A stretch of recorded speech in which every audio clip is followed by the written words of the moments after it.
ಲೋಕಸಭಾ ಚುನಾವಣೆಯ ಹಿನ್ನೆಲೆ ಚಿಕ್ಕಬಳ್ಳಾಪುರ ಜಿಲ್ಲೆ ಶಿಡ್ಲಘಟ್ಟ ತಾಲೂಕು ಸ್ವೀಪ್ ಸಮಿತಿ ಸಹಯೋಗದೊಂದಿಗೆ ತಾಲೂಕಿನ ಎಲ್ಲಾ ಪತ್ರಕರ್ತರು ಪ್ರಥಮ ಬಾರಿಗೆ ಚುನಾವಣಾ ಮತದಾನ ಜಾಗೃತಿ ಅಭಿಯಾನವನ್ನು ನಡೆಸಿದರು. ನಗರದ ತಾಲೂಕು ಪಂಚಾಯಿತಿ ಆವರಣದಿಂದ ಪ್ರಾರಂಭವಾಗಿ ಟಿಬಿ ರಸ್ತೆಯ ಮಾರ್ಗವಾಗಿ ಕಾಲ್ನಡಿಗೆ ಮೂಲಕ ಬಸ್ ನಿಲ್ದಾಣದವರೆಗೆ ಮೆರವಣಿಗೆ ಜಾಥಾ ನಡೆಸಿ ಬಸ್ ನಿಲ್ದಾಣದ ಬಳಿಯಲ್ಲಿ ಮಾನವ ಸರಪಳಿಯನ್ನು ನಿರ್ಮಿಸಿ ಸಾರ್ವಜನಿಕರಿಗೆ ಮತದಾನದ ಕುರಿತು ಅರಿವನ್ನು ಮೂಡಿಸಲಾಯಿತು.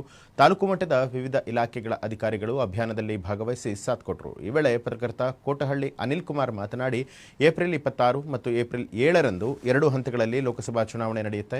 ರಾಜ್ಯದಲ್ಲಿ ಮೊದಲ ಹಂತದ ಚುನಾವಣೆ ಏಪ್ರಿಲ್ 26ರಂದು ನಡೆಯಲಿದೆ.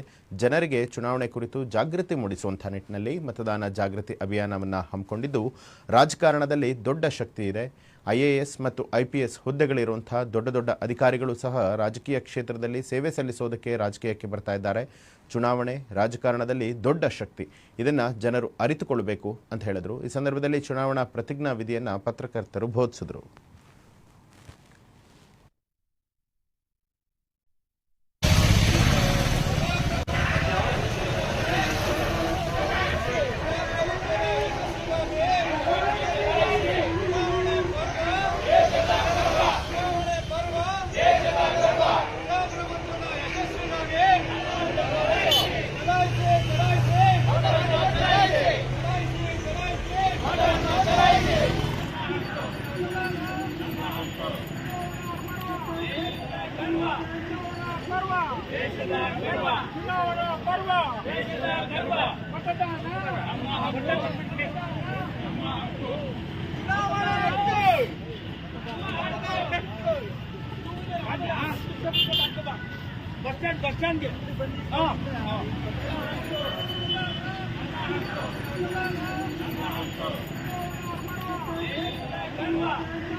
ಭಾರತದ ಪೌರರಾದ ನಾವು